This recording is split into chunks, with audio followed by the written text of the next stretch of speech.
Photographer आगे बढ़िए, आराम से।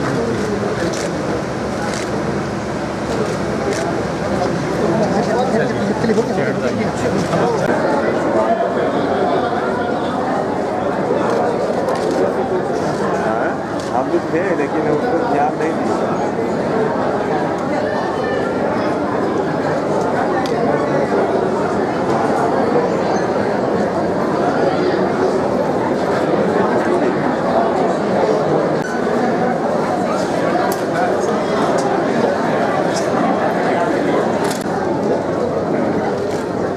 स्वागतम, वेलकम है कदम। अग्रसेन सेवान्यास और बिहार प्रादेशिक अग्रवाल भाषणकर्ता और मुख्य अतिथि माननीय मुख्यमंत्री श्री नीतीश कुमार जी और विशिष्ट अतिथि के रूप में माननीय विधान पार्षद श्री ललन। संपूर्ण भारत में अग्रवाल समाज का प्रमुख स्थान है।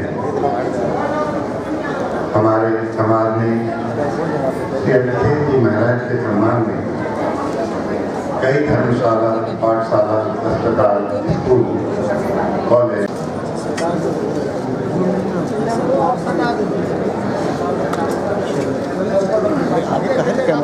पीछे रखो।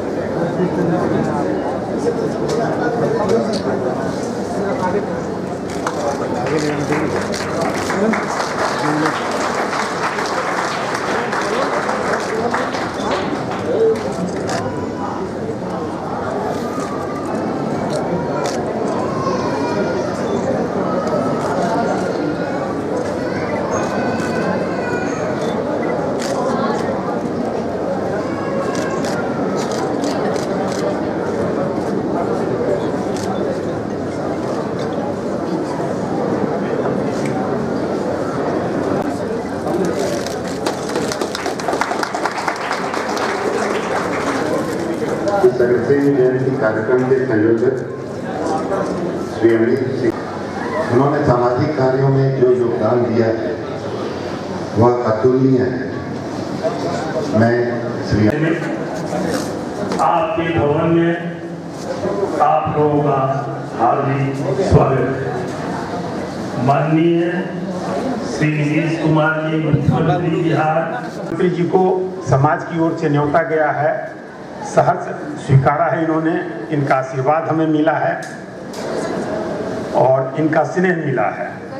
इनका स्नेह हमें मिला है, लेकिन हमारा भी कर्तव्य बनता है कि समाज के जितने भी बड़े जन हैं, वृद्धजन हैं, बुजुर्ग हैं और साथी हैं, सबका अभिनंदन। आज हम अग्रसेन जयंती समारोह में यहाँ इकट्ठा हुए हैं। आज से 5187 वर्ष पूर्व द्वापर युग में महाराजा अग्रसेन जी ने अग्रोहा राजधानी का निर्माण किया। उनका समानता में विश्वास था, राष्ट्रीयता में विश्वास था, समाजवाद में विश्वास था, अहिंसा में विश्वास था।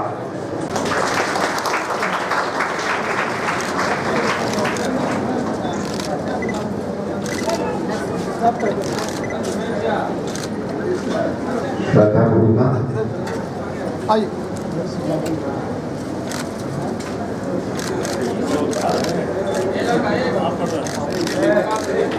खुशी अग्रवाल,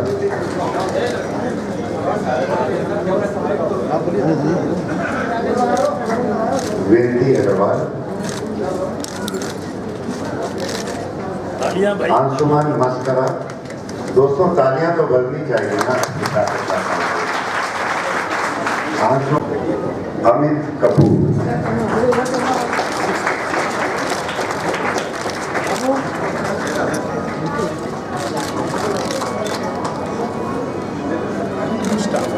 उनका बेटा अमित, जिन्होंने नेपाली इंटरनेशनल से 10 CGPA के साथ 95% अंक प्राप्त किए। नेत्र रोग विशेषज्ञ डॉक्टर शशि मोहनकर। सर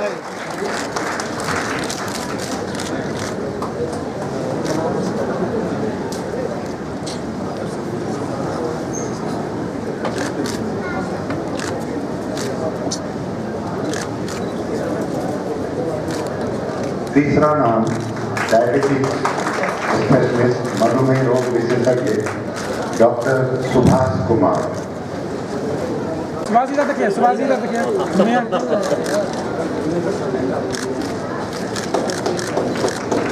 क्या कर रहे हैं भाई साहब, तो मेरा आमंत्रित कर रहा हूँ रोग विशेषज्ञ डॉक्टर होम्योपैथी आयुष चिकित्सक डॉक्टर कन्हैया अग्रवाल।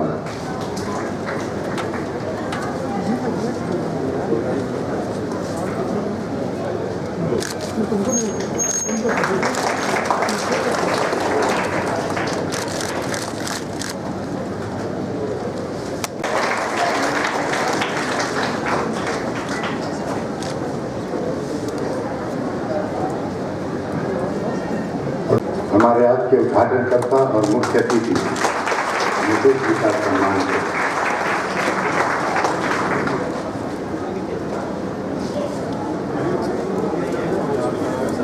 दोस्तों, सम्मान की इस कड़ी में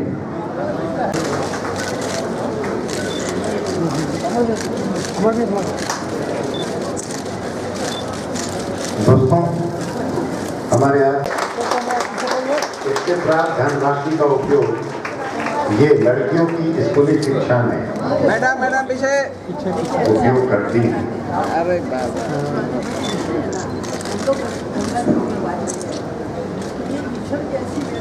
मामू का फल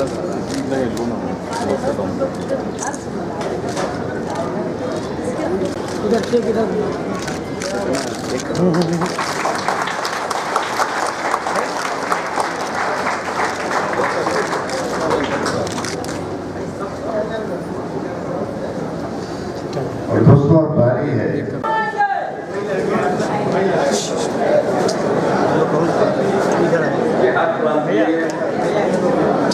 अग्रवाल सम्मेलन के अध्यक्ष श्री अमर कुमार अग्रवाल जी,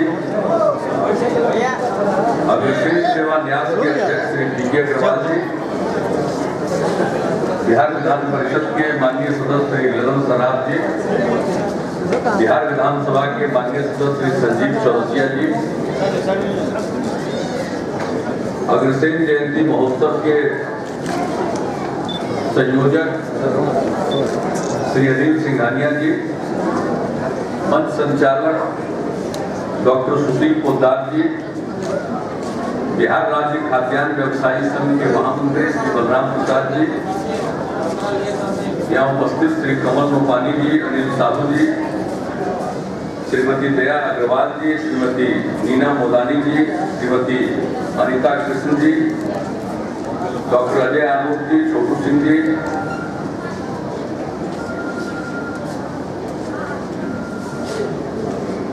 आज इस अवसर पर सम्मानित किए गए सभी चिकित्सा क्षेत्र के विशेषज्ञगण डॉक्टर बी.के. अग्रवाल जी, डॉक्टर शशि मोहनका जी, डॉक्टर सुभाष कुमार जी, डॉक्टर नितिन मैथिल जी, डॉक्टर कन्हैया अग्रवाल जी, और आज के शुभ अवसर पर समाज रत्न से सम्मानित श्री ओम प्रकाश पोद्दार जी, शंभू दयाल अग्रवाल जी, श्याम बिहारी अग्रवाल जी, राधेश्याम बंसल जी, और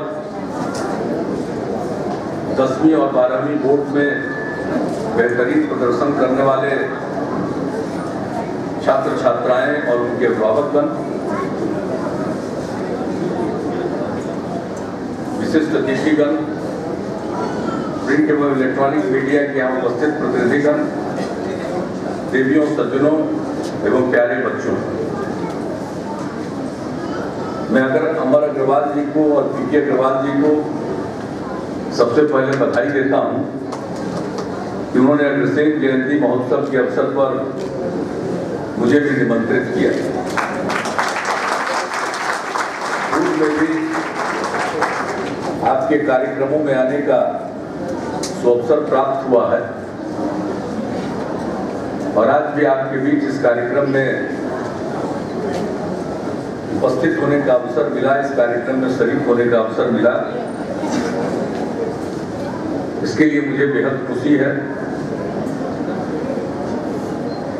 महाराज अग्रसेन की जयंती मनाई जाती है और जैसा कहा पूरे एक पखवाड़े तक पूरे देश में नवरात्रा के पहले दिन से शुरू होकर पूर्णिमा तक ये चलता है और देश के विभिन्न हिस्सों में इस अवसर पर अग्रसेन जयंती के अवसर पर महोत्सव का आयोजन किया जाता है। हम सब यहाँ महाराजा अग्रसेन जी के चरणों में श्रद्धा सुमन अर्पित करने के लिए इकट्ठा हुए हैं। 5000 वर्ष से भी पूर्व वे हुए थे और उनका जो समाज में योगदान है और जो कुछ भी उनके बारे में जानकारी उपलब्ध है उसके हिसाब से उन्होंने आध्यात्म के क्षेत्र में और उसके अलावे विकास के क्षेत्र में जबरदस्त योगदान किया और जो कुछ भी उनके बारे में जानने का अवसर मिला उसके हिसाब से वे समानता में विश्वास करते थे, परस्पर प्रेम और सद्भाव में विकास करते थे और उन्होंने जो नगर बसाया अपने देश में, वहां पर अगर कोई आदमी बसने आता था तो उस नगर के जितने पूर्ववासी हैं हर परिवार को 1 ईंट और 1 रुपया उन्हें दिया जाता था और लगभग उस समय वहां की आबादी 1 लाख की थी। इसलिए कोई व्यक्ति अगर उस नगर में बसना चाहता था तो उसको इतनी बड़ी सहायता मिलती थी। उस जमाने में 1 लाख रुपया और 1 लाख ईंट, अपना घर भी बना लो और अपना व्यवसाय भी शुरू कर लो।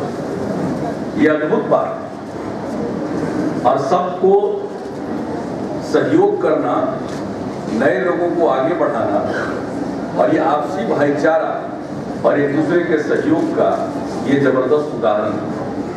काश आज के युग में भी ऐसा होता।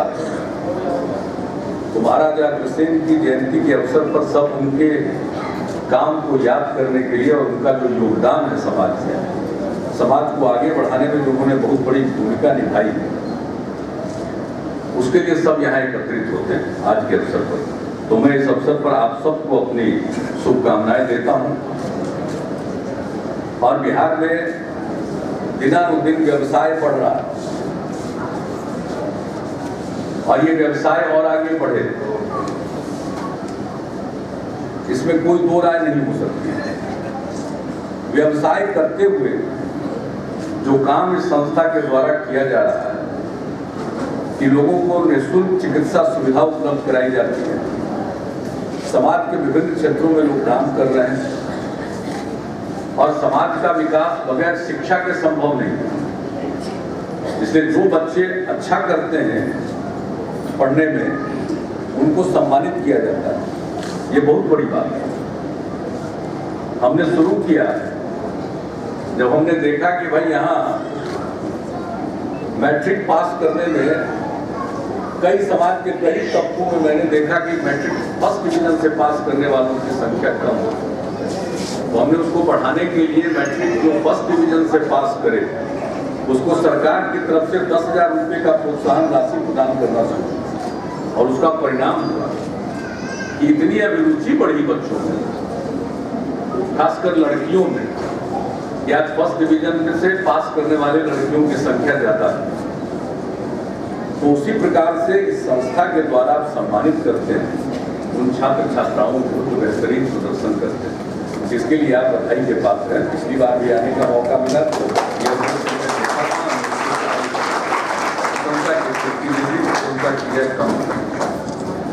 समाज सेवा में जो लोग लगे हुए हैं उनको समाज रत्न की उपाधि से आप विभूषित करते हैं।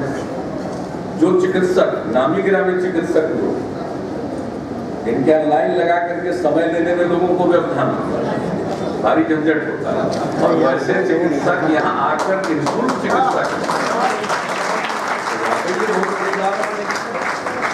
तो मैं उनका भी अभिनंदन करता हूँ और आपको बधाई देता हूँ कि इस तरह के कार्य को प्रोत्साहित करने के लिए आप सांकेतिक रूप से उन्हें यहाँ सम्मानित करते हैं, ये बहुत अच्छी बात है। और इस सभी काम से विकास को गति मिलती है। लोगों की तरक्की नहीं होगी तो विकास कौन करेगा? विकास किसका होगा? विकास का मतलब कुछ कल कारखाने की स्थापना नहीं होगी। विकास का मतलब होता है इंसान की तरक्की, उसकी माली हालत में सुधार आएगा, उसका जीवन स्तर ऊंचा होगा, उसके जीवन में बेहतरी आएगी, सामाजिक वातावरण बेहतर होगा, उसी को विकास करना। और जब सामाजिक वातावरण को बेहतर बनाना है तो उसके लिए पर्यावरण पर ध्यान देना होगा, शिक्षा पर ध्यान देना होगा और समाज में जो कुरीतियां हैं उससे उबरना होगा। जो भी काम समाज सुधार के लिए संभव है उसके लिए कदम उठाना चाहिए। हमने बिहार में शराबबंदी जो लागू की वो उसी उद्देश्य से लागू की। इससे कितना बड़ा सामाजिक परिवर्तन आया है। बहुत लोग मेरे इस काम का मजाक उड़ाते हैं, बहुत लोग विरोध करते हैं। मैं उन सबों को कहता हूं कि जाकर बिहार के किसी गांव में चले जाइए और वहां की स्थिति का आकलन कर लीजिए और पूछिए लोगों से पहले की क्या हालत, आज की क्या हालत। और गांव में नहीं, शहरों में भी शाम होने के बाद जो गांव का हो, कस्बा का हो, शहर का हो, टोला मोहल्ला का जो माहौल रहता था, कोलाहल भरा हुआ रहता, अशांति का माहौल रहता, तनाव का माहौल रहता। चारों तरफ से कहीं से गाली गलौज की आवाज सुनाई पड़ रही है, कोई चीख रहा है, कोई चिल्ला रहा है, यह सब दृश्य होता था। और ये सबको पता नहीं चलेगा। भुक्तभोगियों से पूछिए, किसी भी गांव में चले जाइए, महिलाओं से पूछिए कल की क्या स्थिति थी, आज की क्या स्थिति। जहां भी जाइए वहां शांति का वातावरण है, प्रेम का वातावरण। घरेलू हिंसा की शिकार होती थी महिलाएं, आज उनसे उबर गई। और जो इन सब चीजों के अलावे जो आम आदमी, गरीब आदमी जो थोड़ा कमाता था उसका बड़ा हिस्सा शराब में गंवा देता था और उसके चलते उसके परिवार की आर्थिक स्थिति और बुरी होती थी। उस परिवार की कल्पना करें, अगर घर में कमाने वाला पति 200 रुपया कमाता था तो उसका 150 रुपया शराब में गंवा देता था। पूरे घर को चलाना उतने कम पैसे में, उसके अलावा घर का वातावरण कितना बिगड़ा हुआ था। तो इस पूरी स्थिति को देखते हुए बिहार में बहुत काम किया गया, एक काम नहीं हुआ। पिछले 10 वर्षों में अनेक काम। लड़कियां स्कूल कम जाती थी, पोशाक योजना शुरू किया, लड़कियां स्कूल जाने लगी। पटना शहर में लड़की साइकिल चलाते हुए नहीं दिखती थी। जब हम लोगों ने 9वीं क्लास की लड़कियों के लिए साइकिल योजना की शुरुआत की तो गांव-गांव से लड़कियां साइकिल चलाकर समूह में स्कूल जाने लगी। पूरा परिवर्तन आया। पहले कल्पना करिए, अगर किसी गांव में कोई लड़की साइकिल चलाते हुए दिख जाती तो पूरा गांव इकट्ठा होकर के लड़की के पिता को या उसके अभिभावक को यही कहता कि अपनी बेटी को संभालिए, ये हाथ से निकल रही। इनको वातावरण को समझ। और आज जब हर घर की लड़की साइकिल चलाते हुए स्कूल जा रही है तो लोगों का सोच बदल गया, नजरिया बदल गया। उसी तरह से शराबबंदी है, इससे लोगों का सोच बदल रहा है। बहुत लोग कहते हैं उनको कि भाई तो शराबबंदी लागू करने से सरकार को बड़ा घाटा हुआ, 5000 करोड़ का घाटा हुआ। मैं उनसे कहता हूं उनकी सरकार को 5000 करोड़ आता था, लेकिन सब लोग तो 10,000 करोड़ से भी ज्यादा कमाते थे शराब पर। अब तो लोगों का 10,000 करोड़ रुपया बचेगा, वो बिहार का ही पैसा बचेगा ना। सरकार किसकी है? बिहार की है, बिहार के लोगों के लिए सरकार है। कोई सरकार एक अलग चीज नहीं है जो उसका अपना स्वार्थ होता है। सरकार का स्वार्थ इसी में है कि जनता की स्थिति बेहतर हो। तो जब लोगों का 10,000 करोड़ रुपया बच गया तो इससे ज्यादा फायदा और क्या हो सकता है किस सरकार। और जब 10,000 करोड़ रुपया बचा, वो पैसा शराब में नहीं जा रहा, उस अनैतिक व्यापार में नहीं जा रहा, वो कोई नैतिक व्यापार नहीं है। शराब का कारोबार तो अनैतिक कारोबार है। जिस किसी भी धर्म को मानने वाले लोग को उठाकर देख लीजिए, अपने धर्म शास्त्र का अध्ययन कर लीजिए, जितने महापुरुष हुए उनकी बात सुन लीजिए। और गांधी जी के चंपारण सत्याग्रह का तो 100वां साल, गांधी जी ने शराब के खिलाफ कितना कहा, क्या उनकी भावना थी। तो हम लोगों ने तो बिहार में यही सोचा कि चंपारण सत्याग्रह के 100वें साल में राष्ट्रपिता महात्मा गांधी के प्रति इससे बड़ी क्या श्रद्धांजलि होगी कि उनके विचारों को अपनाकर शराब के समाज शराबबंदी लागू कर। अब ये 10,000 करोड़ रुपया जो लोगों का बच रहा है, वो बेहतर काम में खर्च होगा। किसी के घर में जाइए, उस समय घर की अंदरूनी हालत कितनी बुरी थी। अब घर के लिए जो जरूरी सामान है वो लोग खरीदेंगे, बेहतर ढंग से खाएंगे, बच्चों को पढ़ाएंगे, ये सब करेंगे, इसमें उनका पैसा खर्च होगा। तो ये बताइए, अगर सेन जयंती के अवसर पर हम पूछ रहे हैं आप लोगों से, इससे कारोबार बढ़ेगा या घटेगा? इससे तो कारोबार बढ़ेगा। तो इससे बड़ी श्रद्धांजलि क्या हो सकती है महाराजा अग्रसेन के प्रति कि बिहार में हम कारोबार को बढ़ाना चाहते हैं, अनैतिक कारोबार नहीं, नैतिक कारोबार को बढ़ाना चाहते हैं। तो यही आपके बीच में कहने आए। और कल तो 2 अक्टूबर है, राष्ट्रपिता महात्मा गांधी का जन्मदिन है, बापू का जन्मदिन है। कल से नया कानून स्वाभाविक रूप से लागू होगा। विधानमंडल ने पारित कर दिया, महामहिम राज्यपाल की उस पर मुहर लग गई और कैबिनेट ने तय कर दिया ये इतना बड़ा काम है और बापू के विचारों को हम धरती पर उतारना चाहते हैं। इसलिए उनके जन्मदिन गांधी जयंती से बेहतर कोई दिन नहीं हो सकता था, इसलिए हमने चुना। ये तो 7 सितंबर को ही सब कुछ हो गया, उसके बाद तो ये एक्ट नोटिफाई हो जाता, लागू हो जाता, कानून तो हो गया, बन गया। और यही तय हुआ कि गांधी जयंती के दिन से 2 अक्टूबर से लागू होगा। अब कुछ करने की जरूरत नहीं, ऑटोमेटिकली सुबह नोटिफिकेशन होके ये लागू हो जाएगा वो कानून, नया वाला कानून। और इससे आप देखिएगा, अभी तो थोड़ा बहुत लोग जो शराबबंदी से आहत होते हैं, परेशान होते हैं, वो तरह तरह की बात करते रहते हैं, लेकिन मैं उन बातों में नहीं जाना चाहता हूं। लेकिन आप देखिएगा, साल 2 साल के अंदर ही बिहार प्रगति के रास्ते पर और तेजी से आगे बढ़ेगा। शराब पी करके तो पैसा कमा देते थे, अब तो व्यवसाय बढ़ेगा, व्यवसाय बढ़ेगा तो रोजगार को बढ़ाएगा और लोगों की माली हालत बेहतर होगी। इसलिए बहुत बिहार में एक बेहतरीन वातावरण बना है। तो आज के इस अवसर पर आपने बुलाया तो ये बताना व्यवसायी समाज को बहुत जरूरी है कि ये काम जो लागू हुआ है एक तरफ समाज की मानसिकता को बदलेगा, बदल रहा है, और दूसरी तरफ व्यवसाय को भी बढ़ाएगा। और जब व्यवसाय बढ़ेगा तो स्वाभाविक रूप से सरकार को टैक्स के रूप में तो पैसा मिलने ही लगेगा, उसके लिए क्या परेशान होने की जरूरत है? आज जो दिखाई पड़ रहा है कि नुकसान हो रहा, नुकसान नहीं है, वो तो फायदा ही फायदा है। जब लोगों की स्थिति बेहतर होगी, आखिर हम लोग बजट बनाते हैं और किस चीज में विकास के लिए पैसा खर्च करते हैं? लोगों के हित के लिए, उनके कल्याण के लिए, उनके जीवन स्तर को बेहतर बनाने के लिए तो काम करते हैं, खर्च करते हैं।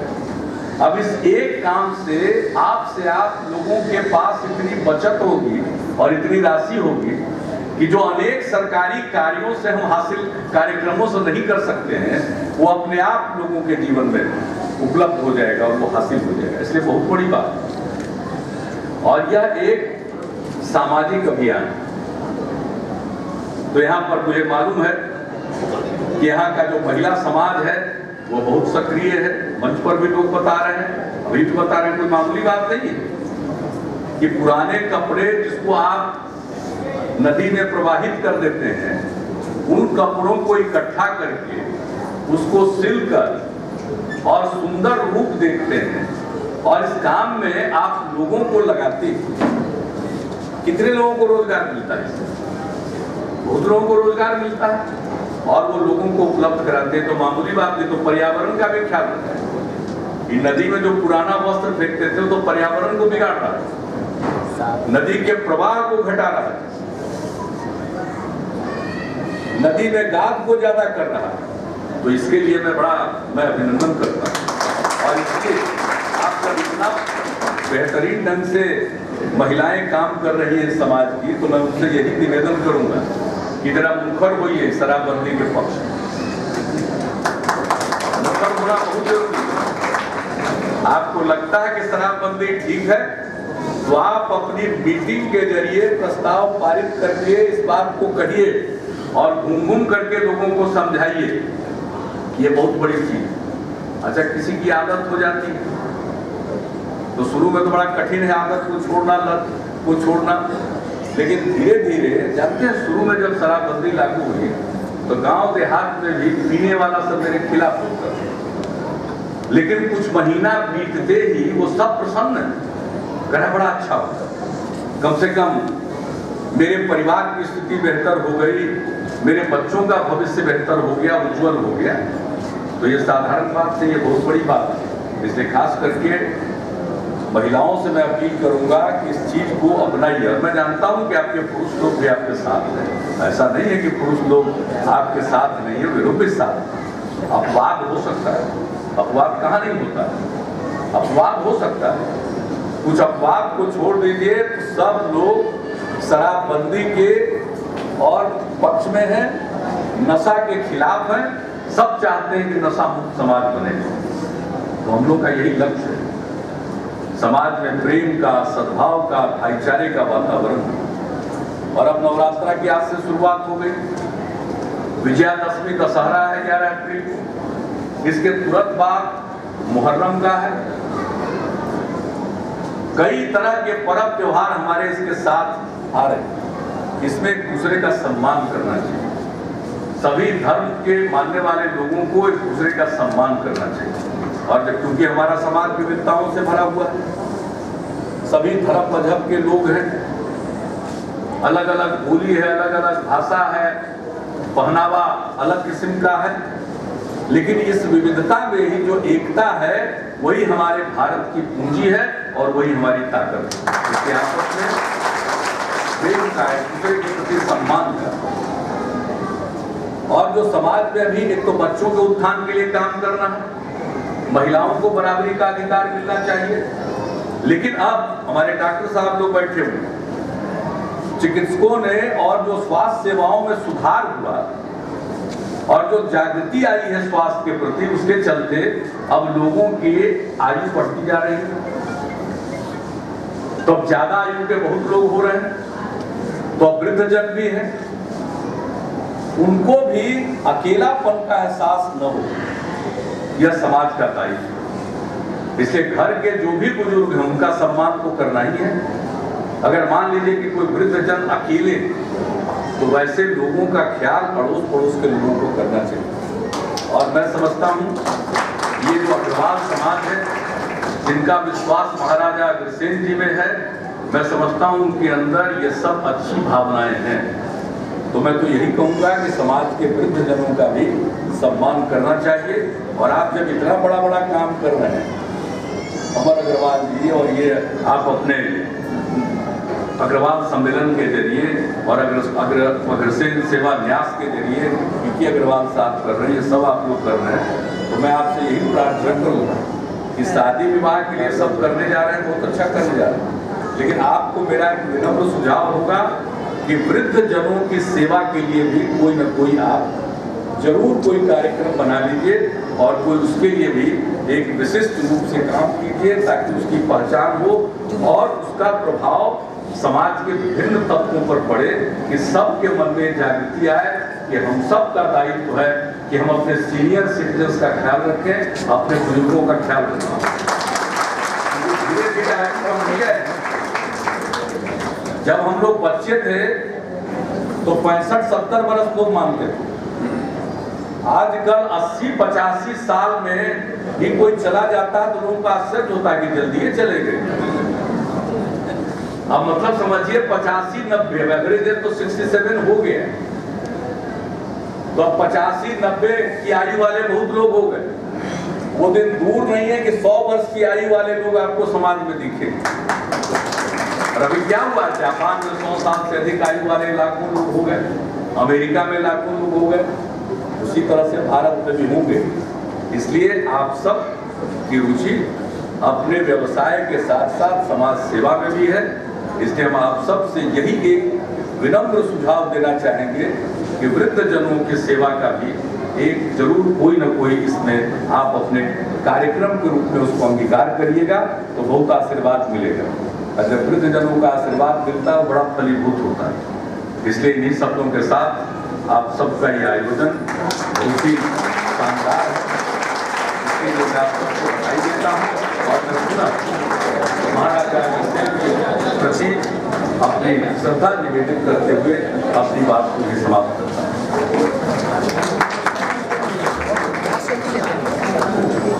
चलो हो गया।